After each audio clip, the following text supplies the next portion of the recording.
So as all of you have probably done yourself, I like trying to convince my friends and coworkers to get into dual sports, but a lot of the time I run into the phrase, dirt biking is too dangerous, I don't want to get hurt, and or the one I heard recently was, I don't want to run into a tree. The weird thing is though, the majority of these friends I hear this from are already riding street bikes, and some of the friends I've started hearing this from recently are friends that are already riding dual sports. Recently they've just toned down their off-road riding a lot because they fear getting injured. So that begs the question, is dirt riding really more dangerous than street riding? Well, at its core, I think that really depends on you and where you ride.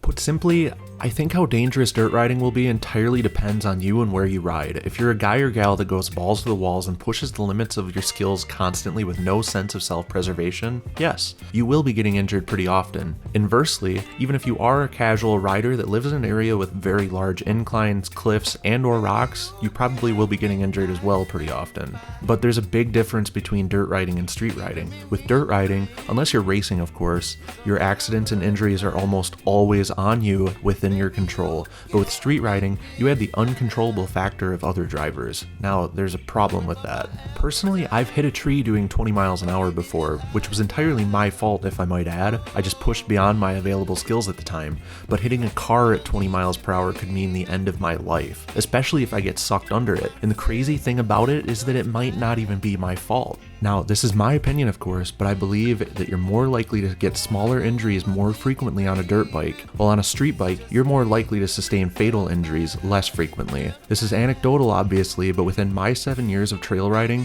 I've not once seen anyone get a serious injury or have been seriously injured myself, and I've ridden with a lot of people. But my friends and I are also not ones to push the envelope either. The worst 2 crashes I've ever witnessed were a few years ago, and again, were entirely their fault, and even they only came out with minor injuries. I'll show them here.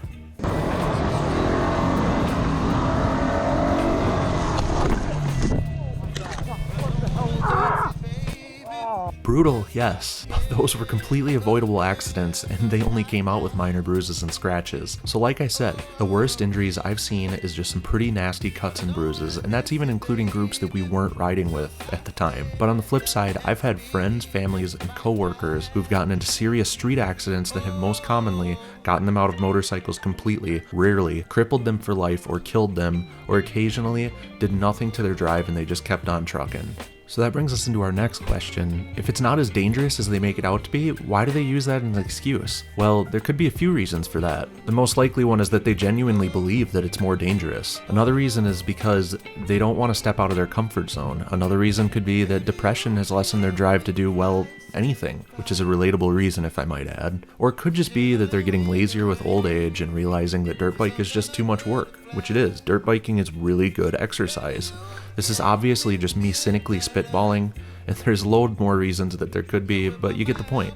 We'll just roll that right into my final point though, which is very simple. If you fear getting injured from dirt biking in general, you should have just as much, if not more, fear about street riding in my opinion. If you're very casually riding trails, you're probably more likely to die from getting mauled by a polar bear in New York City. But it doesn't matter if you're riding casually or aggressively on the street, you can't control other drivers, so shouldn't as much, if not more, fear be placed there?